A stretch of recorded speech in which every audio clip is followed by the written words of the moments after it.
नमस्कार, आप देख रहे हैं सुदर्शन न्यूज। मैं हूं संगीता झा। बात करेंगे देश के सबसे बड़े राज्य उत्तर प्रदेश की। आपको बता दें कि यूपी के बिजनौर में एक बार फिर लव जिहाद की घटना सामने आई है, जहां चंडीगढ़ की एक हिंदू युवती ने आरोप लगाते हुए बिजनौर पुलिस को तहरीर दी कि एक बिजनौर के नसीम ने अपना नाम आकाश बताकर उसके साथ पिछले 5 साल से शारीरिक शोषण करता रहा और हिंदू बनकर शादी भी कर ली। आरोप यह भी है कि जब हिंदू युवती को पता लगा कि ये हिंदू नहीं है, एक मुस्लिम है, तो अपना आप को आकाश बताकर उसके साथ धोखा देकर शादी की है। तो हिंदू युवती ने पुलिस को शिकायत देते हुए न्याय की गुहार लगाई है। तहरीर के आधार पर पुलिस ने नसीम को गिरफ्तार करते हुए जेल भेज दिया है और आगे की कार्रवाई की जा रही है। मैं क्षेत्राधिकारी नगर अवगत कराना है कि दिनांक 15 जुलाई को चंडीगढ़ निवासी एक महिला ने थाना कोतवाली नगर में आके एक तहरीर दी कि कोतवाली ग्राम खिड़की के निवासी नसीम के द्वारा पिछले 5 वर्षों से शादी का झांसा देकर उसके साथ बलात्कार किया जा रहा है। महिला की तहरीर पर सुसंगत धाराओं में अभियोग पंजीकृत किया गया था। कल दिनांक 5 अगस्त को आरोपी नसीम को हिरासत में लेकर जेल भेज दिया गया है। अन्य विधिक कार्रवाई प्रचलित है।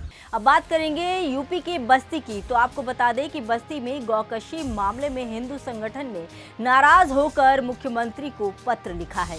बता दें कि विश्व हिंदू महासंघ के पदाधिकारी ने जिलाधिकारी के माध्यम से मुख्यमंत्री को पत्र भेजा।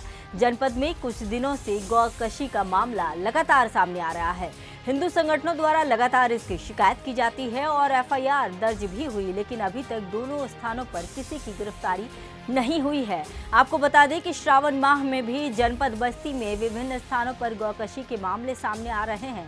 दूसरी घटना थाना नगर के प्रतापपुर चौराहे के पास भी गौवंश के कई अन्य अवशेष मिलने की बताई जा रही है। अब बात करेंगे यूपी के ही कानपुर की। तो आपको बता दें कि कानपुर स्थित कल्याणपुर थाना क्षेत्र में महज एक हफ्ते के अंदर ही 2 बांग्लादेशी युवतियों की गिरफ्तारी हुई है, जहां सुरक्षा एजेंसियां अलर्ट मोड पर आ गई हैं। तो वहीं इस मामले को लेकर अब गोविंद नगर से भाजपा विधायक सुरेंद्र मैथानी ने वीडियो जारी किया है और कहा है कि कानपुर कृषि यूनिवर्सिटी की जमीन पर भारी संख्या में रोहिंग्या या बांग्लादेशी अथवा अन्य संवेदनशील बिना पहचान पत्र व आधार के आकर बस गए हैं। तिरपाल और झोपड़ी में रहते हुए ये सूखे नशे का धंधा कर रहे हैं। मार्ग से निकलने वाले लोगों के संग वारदात भी अंजाम दे रहे हैं। इस जानकारी के बावजूद पुलिस और प्रशासनिक अफसरों ने कोई संज्ञान नहीं लिया, जबकि उनके बेखौफ होकर रहने से शहर में अपराध का ग्राफ बढ़ रहा है।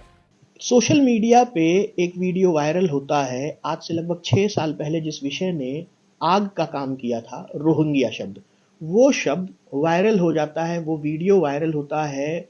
भारतीय जनता पार्टी के विधायक गोविंद नगर विधानसभा से विधायक चुने जा रहे सुरेंद्र मैथानी जी के माध्यम से उस वीडियो पे वो चर्चा कर रहे हैं कि अचानक ये आबादी कहां से आ गई। पन्नी लगा के, कच्चा शेड लगा करके कौन लोग रहने लगे हैं। उन्होंने पुलिस से बात की, हम भी पुलिस के पास गए, ऑफ कैमरा हमने बात की। लेकिन पहले जानते हैं स्वयं विधायक जी की ज़बानी कि वो क्या कुछ कह रहे हैं इस विषय पर। देखिए, मैंने चूंकि सीएसए बोर्ड का मैं मेंबर हूं और सीएसए की जमीन पर ये अचानक कब्जे की बात वहां बोर्ड की बैठक में आई। जब मैंने इसको संज्ञान लिया तो मुझे बताया गया कि यहाँ पर कुछ लोग ऐसे हैं जो अचानक आके मोमियाँ डाल करके, छप्पर डाल करके रहने लगे हैं। मैंने जब अपने कार्यकर्ताओं के माध्यम से इसकी जानकारी करी तो पता चला कुछ बाहरी, जिसमें संभावनाएं जताई गई कि रोहिंग्या लोग हैं जो मोमियाँ डाल करके और छप्पर डाल करके, सारे वो नहीं हैं लेकिन काफ़ी कुछ उसमें ऐसे हैं, तो वो रह रहे हैं।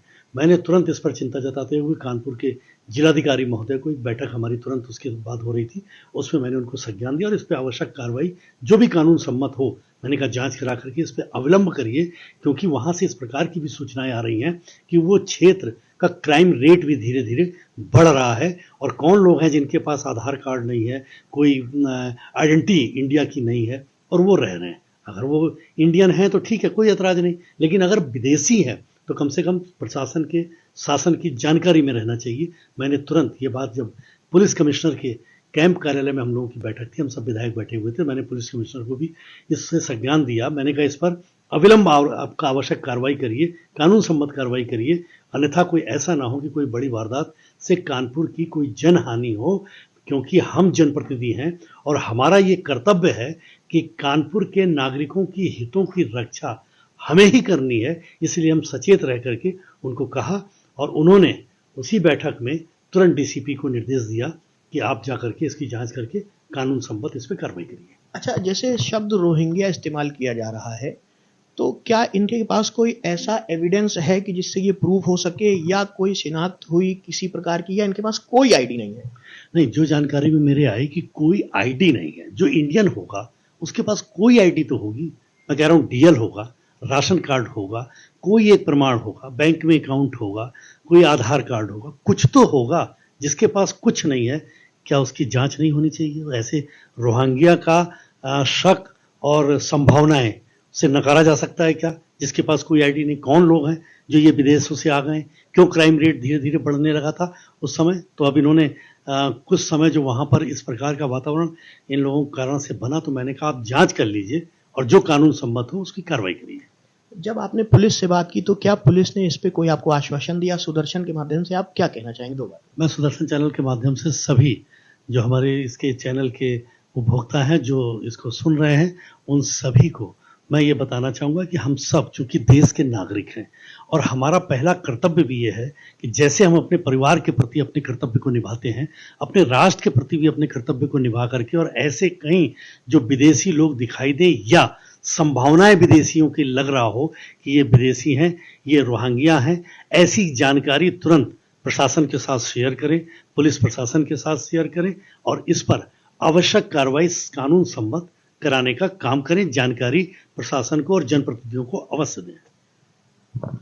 तो ये एक चिंगारी है जो शायद आग का रूप ले सकती है, या अगर अभी प्रशासन जिस तरीके से विधायक सुरेंद्र मैथानी ने कहा, जो भारतीय जनता पार्टी के विधायक हैं, कि कौन है जो अचानक इतनी आबादी के साथ कच्चे मकान बना करके रह रहा है, जबकि उत्तर प्रदेश के मुख्यमंत्री की साफ गाइडलाइन है कि जो भी कच्चे में हो उनको स्थान दीजिए, निवास दीजिए, किसी का भी शेड हटाया नहीं जाएगा। ऐसे में वो क्यों रह रहे हैं? उनके पास कोई आईडी ना होना।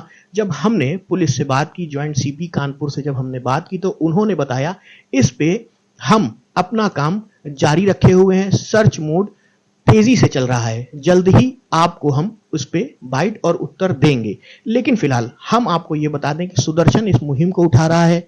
सुरेंद्र मैथानी जो यहाँ के विधायक है, उन्होंने जिस बात को बताया, हम भी इस पे नजर बनाए हैं। आगे जो होगा वो हम आपको दिखाएंगे। फिलहाल इस पे रहिए सतर्क, देखते रहिए सुदर्शन। कैमरा पर्सन सुनील के साथ मैं राहुल मिश्रा, सुदर्शन न्यूज कानपुर। अब बात करते हैं यूपी के मथुरा की। आपको बता दें कि मथुरा में धूमधाम से हरियाली तीज मनाई जा रही है। बता दें कि ठाकुर बाके बिहारी मंदिर में भीड़ को देखते हुए पुलिस प्रशासन ने पुख्ता इंतजाम किया है। इसी बीच जहां लाखों की संख्या में मथुरा में भक्त पहुंच रहे हैं। भैया, मेरा नाम नयन है, मैं आया हूँ मथुरा से और बिहारी जी के दर्शन करके बिल्कुल बाहर आया ही हूँ कि जो कि साल में एक बार बिहारी जी सोने के हिंडोले में दर्शन देवे। इतने बढ़िया दर्शन मैंने कबू ना करे जो आज कर लिए। और मैं तो हर बुधवार मंगलवार को आज लिया ऐसे दर्शन। इस लग रहा साक्षात ठाकुर जी ऊपर से उतर के और बैकुंठ से उतर के सीधे साक्षात हमारे वृंदावन में ही विराजमान है गए हैं। और आज तो अपनी अमृत की वर्षा भी कर रहे हैं। हौले हौले, तेज वाली बारिश ना है, हौले हौले रिमझिम रिमझिम अमृत बरस रहा। बोल वहाँ के बिहारी लाल की जय। मैं वृंदावन बांके बिहारी मंदिर से आशीष गोस्वामी। जैसा कि आप देख रहे हैं, बांके बिहारी जी महाराज का हिंडोला उत्सव है। सावन के महीने में हरियाली मावत पर बांके बिहारी जी महाराज के फूल बगले विश्राम होने के बाद तीज के दिन बांके बिहारी जी महाराज, जिसे आप लोग हरियाली तीज के नाम से जानते हैं, बिहारी जी महाराज आज सोने के हिंडोले में विराजमान है। बहुत दिव्य मुहूर्त है, बहुत सुंदर दर्शन है। बिहारी जी महाराज अपने सखियों के साथ, राधा रानी के साथ स्वर्ण के हिंडोले में विराजमान हुए हैं। देखने वाली छटा है, क्योंकि बिहारी जी महाराज का ये श्रृंगार, ये स्वरूप और ये सुंदर नज़ारे आज मनमोहक हैं, भक्तों को सुख देने वाले हैं। इसलिए आज के दिन बांके बिहारी जी महाराज राधा रानी को सोने के हिंडोले में विराजमान करते हैं। बड़ा सुंदर सा भाव प्रकट करते हैं कि प्यारी झूला ने पधारो हे राधा रानी, आप आए झूले में विराजमान हो और हमारे साथ इस स्वर्ण के हिंडोले में विराजमान होकर झूला झूले आके हम आपके साथ इस सावन महोत्सव का आनंद ले सके। ऐसा है वृंदावन में बांके बिहारी जी महाराज के आनंद। बांके बिहारी लाल की। अब बात करेंगे चंदौली की। तो आपको बता दें कि चंदौली में राज्यसभा सांसद साधना सिंह ने केंद्रीय सड़क परिवहन मंत्री नितिन गडकरी से मुलाकात कर चंदौली नगर क्षेत्र से गुजरने वाले NH-19 के 1 किलोमीटर के भाग को पिलर की संरचना देकर एलिवेटेड रोड बनाने की मांग की है। बता दें कि दिनांक 6 अगस्त को उच्च सदन में विशेष चर्चा नियम के अंतर्गत सांसद ने इस विषय को रखा। सांसद ने कहा कि इस खंड में कचहरी, न्यायालय, कई बैंक, सघन बाजार, नगर पंचायत कार्यालय, पुलिस लाइन व चंदौली मुख्यालय भी हैं, जिस कारण यहाँ अक्सर जाम की स्थिति बन जाती है। एलिवेटेड रोड के बनाने से इन सभी समस्याओं से समाधान होगा। तो वहीं केंद्रीय मंत्री ने इसके जल्द समाधान का आश्वासन भी दिया है। मेरा नाम संजीव श्रीवास्तव है। मैं सिविल बार का पूर्व महामंत्री हूँ। बहुत पहले से मांग होती आ रही है कि ये जो बीच में दीवार है चीन की तरह, इसको हटा के पिलर पर बनाया जाए। आज साधना जी ने नितिन गडकरी परिवहन मंत्री से मिल करके इसको आगे बढ़ा, इसमें क्या कहना है आप? ये साधना जी ने बहुत सराहनीय काम किया है। ये पिलर पर पहले बन जाना चाहिए था, लेकिन इन्होंने प्रयास किया। ये बहुत सराहना का योग्य है। और पिलर पर बन जाने से जो जाम की समस्या है चंदौली की, वो समाप्त हो जाएगी। कितने लोगों को लाभ मिलेगा? यहाँ पर लाभ तो बहुत लोगों को मिलेगा। जो ठेले खोमचे लगाते हैं, इधर उधर भागते रहते हैं, पुलिस वसूली करती है उस नाम पर, कम से कम ये बंद हो जाएगा। मेरा नाम विजय सिंह है। हम शुद्ध रूप से व्यापारी हैं, व्यापार करते हैं चंदौली में। राज्यसभा सांसद गडकरी से मिल करके यहाँ पत्रक दिया है, और ये जो NH-19 है, इसके जो पिलर पे पुल बनेगी, इसमें क्या कहना है आपका? ये हम लोग के लिए बहुत ही हर्ष का विषय है। जो सांसद जी ने हम लोग को दुख दर्द समझा और इसको ले जाके इन्होंने नितिन गडकरी को पत्रक दिया, और ये इनको एहसास कराया कि यहाँ पे व्यापारियों के लिए और चंदौली आम जनता के लिए ये पिलर पे बनना बहुत ज़रूरी है। इससे व्यापार की बढ़ोतरी होगी, रोजगार जो यहाँ पे चीन की दीवार, इसको आदमी कहते हैं ये चीन की दीवार है, वो ख़त्म हो जाएगा। इससे जो पार्किंग की समस्या आ रही है वो सारा दूर हो जाएगा। इसके लिए सांसद जी को बहुत ही साधुवाद। कितने लोगों को फायदा होगा? हमारे समझ से चंदौली में जितने लोग रहने वाले हैं, या व्यापारी हो या जनता हो या जितने ऑफिस हैं, सारे लोग को यहाँ पे फ़ायदा होगा। अब बात करेंगे कानपुर की। आपको बता दें कि कानपुर स्थित उर्सला अस्पताल में मरीज की छुट्टी नहीं मिलने पर तीमारदार और वहां के कर्मचारियों के लड़कों ने 2 डॉक्टरों को जमकर पीट दिया। सोमवार रात युवक डॉक्टर को ढूंढते हुए हॉस्टल पहुंचे, फिर वहां डॉक्टर की पिटाई करने के बाद घसीटते हुए ब्लड बैंक की तरफ ले गए, जहां फिर से उनकी मारपीट की गई, जमकर पिटाई हुई। इस पूरे मामले में ACP आशुतोष कुमार ने बताया कि एक आरोपी को गिरफ्तार कर लिया गया है। वहीं अन्य आरोपियों की गिरफ्तारी के लिए टीम लगातार आरोपी की गिरफ्तारी के लिए खोज रही है। वहीं अन्य की गिरफ्तारी के लिए टीम भी लगा दी गई है। क्या है मामला, क्या है? बीती रात एक डॉक्टर से कुछ तामेदारों से मारपीट की सूचना पुलिस को मिली। तत्काल मौके पुलिस पहुंची। डॉक्टर साहब के तहरीर पर अभियोग पंजीकृत किया गया है। एक को गिरफ्तार कर लिया गया है। आगे सभी पक्षों की जांच की जा रही है। जो भी तथ्य निकल के आएंगे उसके आधार पर विधिक कार्रवाई की जाएगी। कौन लोग थे? कर्मचारी थे या नहीं, कर्मचारी नहीं थे। कर्मचारी के बच्चे थे, कुछ उनके दोस्त लोग थे। कोई कर्मचारी। सर, ऐसा मामला सामने आ रहा है, वहाँ चौकी में बाद में सूचना नहीं पहुंची? नहीं, ऐसा नहीं है। जैसे सूचना पहुंची वैसे पुलिस मौके पहुंची है और तुरंत उनकी तहरीर पर FIR लिखा गया है। अब बात करेंगे यूपी के चंदौली की। आपको बता दें कि यूपी में सावन माह में शासन स्तर से रोक के बावजूद चंदौली में धड़ल्ले से मांस मछली की बिक्री जारी है। बता दें कि NH-19 पर अवैध मांस की बिक्री जारी है। तो वहीं सुदर्शन की सूचना पर पहुंची सदर थाना पुलिस ने अभियान चलाकर मांस एवं मछली की बिक्री पर रोक लगा दी है और कई दुकानदारों पर कार्रवाई भी की गई है, जिसमें 2 को गिरफ्तार किया गया है। बता दें कि सदर थाना प्रभारी गगन राज सिंह के नेतृत्व में अभियान चलाया गया। तो वहीं सदर थाना क्षेत्र के हाईवे में साड़सा बाबा पोखरे के आसपास मांस विक्रेताओं पर भी कार्रवाई की गई। अब बात करेंगे जालौन की। जालौन में बाढ़ के संभावित खतरे को देखते हुए जिला प्रशासन अलर्ट मोड पर है, जिसको देखते हुए जिलाधिकारी, पुलिस अधीक्षक, अपर जिलाधिकारी एवं उप जिलाधिकारी सदर ने बेतवा किनारे बसे गांव का निरीक्षण किया। इसके साथ ही उन्होंने स्वास्थ्य व राजस्व की टीमों को अलर्ट किया। वहीं जिलाधिकारी ने कहा कि बाढ़ से निपटने के लिए तैयारी पूरी कर ली गई है। बाढ़ से निपटने के लिए जिले में बनाई गई 82 बाढ़ चौकियों को अलर्ट किया गया है। इसके साथ ही अगर कोई व्यक्ति बाढ़ में फंसता है तो उसके रेस्क्यू के लिए भी टीमें बनाई गई हैं। कि हम लोग 3 चरणों में काम करते हैं। एक तो बाढ़ के संभाव्य खतरा को देखते हुए पहले की तैयारी की स्थिति, और जब बाढ़ आ जाती है तो बाढ़ के दरमियान, और फिर बाढ़ जब रिसीड करती है तब। आज हम लोगों का जो दौरा हमारा कप्तान साहब का है और राजस्व और सिंचाई विभाग सभी अधिकारी हैं, ये हम लोग ये देखने आ रहे हैं कि बाढ़ अभी चूँकि पानी लगभग डेंजर के आसपास आ गया है, हालांकि बाढ़ जैसी स्थिति अभी नहीं है, लेकिन अगर बाढ़ आती है तो हम लोग चौकियों को अलर्ट कर रहे हैं, गांव के लोगों को अलर्ट कर रहे हैं और अपनी पूरी तैयारी को परखने आए हैं कि बाढ़ की स्थिति में हम लोग कैसे अच्छे से लोगों को रेस्क्यू कर सकेंगे। बाढ़ के लिए अस्थायी चौकी बनाई जा सकती है सर? हाँ, वो सब बढ़ी हुई हैं और 82 बाढ़ चौकियाँ स्थापित हैं पूरे जनपद में। यमुना के किनारे से लेकर के कालपी, माधवगढ़ से पूरा इलाके में उन सब का हम लोग उसको सुदृढ़ कर रहे हैं और सघन निरीक्षण करके इस पर कार्रवाई कर रहे हैं। कैजुअल्टी ना हो तो नज़दीक के आसपास बसे हुए लोगों को निकालने का हमने सूचना तंत्र डेवलप किया हुआ है। अगर बाढ़ की स्थिति होगी तो हम सबको सुरक्षित करेंगे और पूरे राहत बचाव कार्य जोर पे रहेंगे। अब बात करते हैं कुशीनगर की। आपको बता दें कि कुशीनगर में एक सिपाही का रिश्वत लेते हुए वीडियो वायरल हो गया। वहीं घूस लेने वाला सिपाही बरुआपट्टी थाने में तैनात बताया जा रहा है।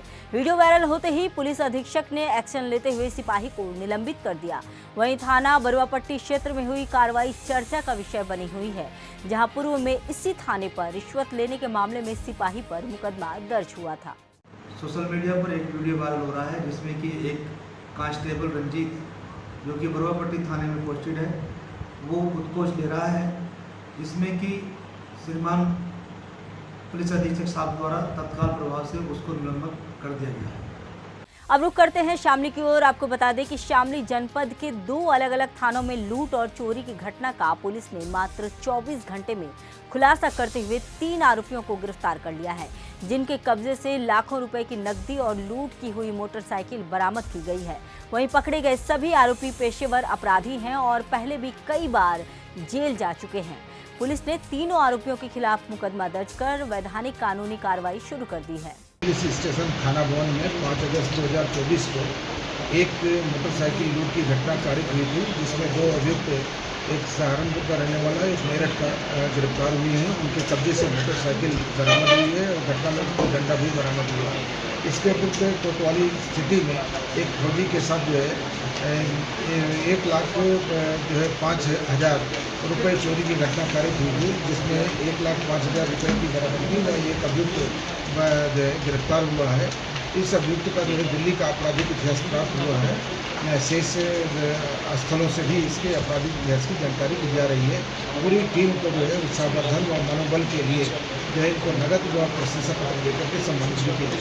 सर, जिस तरीके से चोरी और लूट की 24 घंटे में घटनाओं का खुलासा हुआ, क्या मानते हैं जिस तरीके से खुलासा हुआ, किन स्रोत का या फिर किन चीज़ों का जो टीमों का इसमें उपयोग हुआ? इसे हमारी एसओजी टीम, स्वाट टीम, सर्विलांस टीम व पुलिस स्टेशन की जो है कोतवाली की टीम व थाना भवन की टीम ने जो है एडिशनल एसपी के पर्यवेक्षण में व सीओज के नेतृत्व में कार्य किया। पूरी टीमों ने बहुत अच्छे तरीके से गिरफ्तारी किया, जिसके 24 घंटे के अंतर्गत दोनों घटनाओं का पर्दाफाश किया। अब बात करते हैं मध्य प्रदेश की। आपको बता दें कि मध्य प्रदेश के ग्वालियर कलेक्ट्रेट सभागार में मंगलवार को हुई जन सुनवाई में जिला पंचायत के मुख्य कार्यपालन अधिकारी विवेक कुमार ने आम जन की समस्या के प्राप्त आवेदनों पर अधीनस्थ जिले के अधिकारियों को जल्द निराकरण के निर्देश दिए हैं। साथ ही कहा है कि स्वास्थ्य, राजस्व, शिक्षा, फूड सहित बिजली के संबंधित शिकायतों के प्राप्त आवेदनों पर मौके पर ही निराकरण किया गया है। इस मौके पर एडीएम सहित जिला प्रशासन के कई अधिकारी मौजूद रहे। जन सुनवाई में लगभग 110-120 आवेदन आए हैं और वो जैसे सामान्यतः हर एक बार आते हैं रेवेन्यू से रिलेटेड, अपने पंचायत से रिलेटेड और फिर अपने स्वास्थ्य विभाग से रिलेटेड, तो फिर इस प्रकार के मैटर आए हैं। और इसमें जिन भी बिंदुओं पे इमीडिएटली समाधान संभव था तो फिर उन बिंदुओं पे हम लोगों ने इमीडिएटली समाधान दिया है। और फिर बाकी बहुत सारे आवेदन हैं जो कि हम लोगों ने एचओडीज़ को भिन्न विभागों के एचओडीज़ को हम लोगों ने जांच के लिए दिया है, तो फिर वो अपना थोड़े समय में निराकृत हो जाएगा। अब बात करेंगे राजस्थान की। राजस्थान के छबड़ा में आपको बता दें कि लैंड जिहाद के मामले को लेकर सुदर्शन की खबर का बड़ा असर हुआ है। आपको बता दें कि विधायक सिंधवी ने मामले की गंभीरता को देखते हुए विधानसभा में मुद्दा उठाया। साथ ही मामले पर तुरंत संज्ञान लेते हुए संबंधित मंत्री ने तुरंत रिपोर्ट मांगी। राजस्थान विधानसभा की प्रक्रिया और कार्य संचालन संबंधित नियमों के तहत 131 के अंतर्गत विधायक प्रताप सिंह सिंघवी ने विधानसभा में नगर पालिका छबड़ा में सरकारी जमीन पर मुस्लिम मुसाफिर खाने के अवैध निर्माण से उत्पन्न स्थिति के संबंध में स्वायत्त शासन राज्य मंत्री का ध्यान आकर्षित किया है। वहीं मंत्री महोदय ने विषय को गंभीरता से लेते हुए जिला कलेक्ट्रेट को 10 दिन में जांच कर कार्रवाई करने के लिए नगर पालिका छबड़ा को दुकानें सीज करने का भी आदेश दिया है। फिलहाल के लिए इस बुलेटिन में इतना ही। देश दुनिया की तमाम खबरों के लिए देखते रहिए सुदर्शन न्यूज। जय हिंद।